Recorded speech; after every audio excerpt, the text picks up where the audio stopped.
Guys, kalian penasaran nggak? Kira-kira dari mana panel surya yang ada di atap kita itu bisa nangkap cahaya matahari dan mengubahnya jadi lampu? Atau pernah nggak sih kalian penasaran gimana caranya waduk yang ada di bendungan itu airnya bisa tenang? Kalau aku sih penasaran. Karena itu, kita cari tahu yuk. Cari tahu. Oke, sebelum kita cari tahu lebih jauh, kenalin, nama aku David Sabda Zimul Fikri.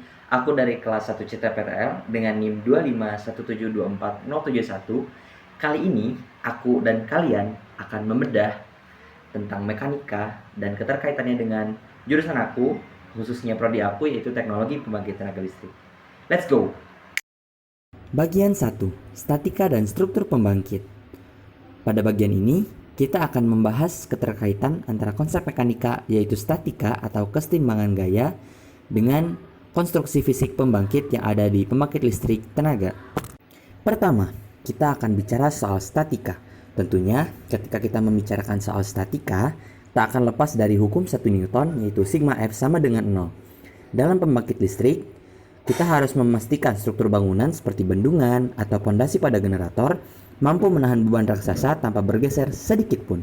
Di sini, prinsip kesetimbangan gaya yang kita pelajari di mekanika sangatlah krusial supaya infrastruktur tetap kokoh dan juga aman terjamin sampai beberapa waktu ke depan. Masuk ke bagian yang paling seru, yaitu kinematika dan dinamika, di mana kita akan membahas terkait dengan mesin berputar. Konsep yang digunakan pada pembahasan ini yaitu torsi, momentum sudut, dan kecepatan rotasi.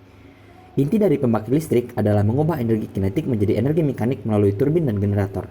Di sini, kita menghitung torsi untuk memutar generator demi menjaga kecepatan rotasi agar frekuensi listrik tetap stabil di 50 Hz.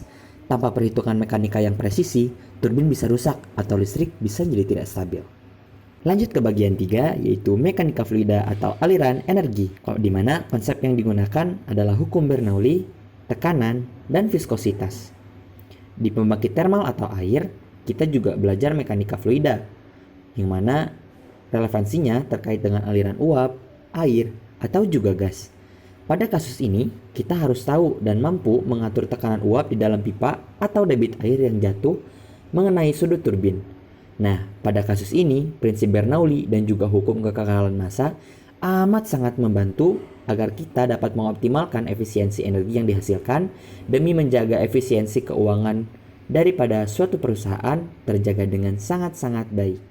Sampailah kita di bagian yang terakhir, yaitu kita akan membahas tentang kekuatan bahan dan getaran, di mana konsep mekanika yang dipakai di kasus kali ini adalah tentang stres, strain, dan juga vibrasi atau getaran. Mekanika mengajarkan kita tentang analisis getaran.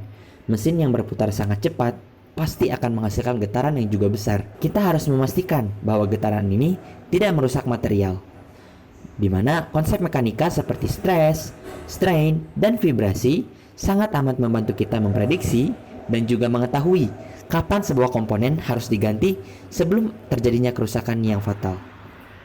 Kesimpulannya, mekanika bukanlah sebuah rumus yang hanya berderet di atas kertas, tapi ia adalah kumpulan baut, rentetan sudut turbin, dan juga aliran fluida yang bersatu padu untuk menjaga cahaya tetap terjaga dan tetap menyala di seluruh dunia.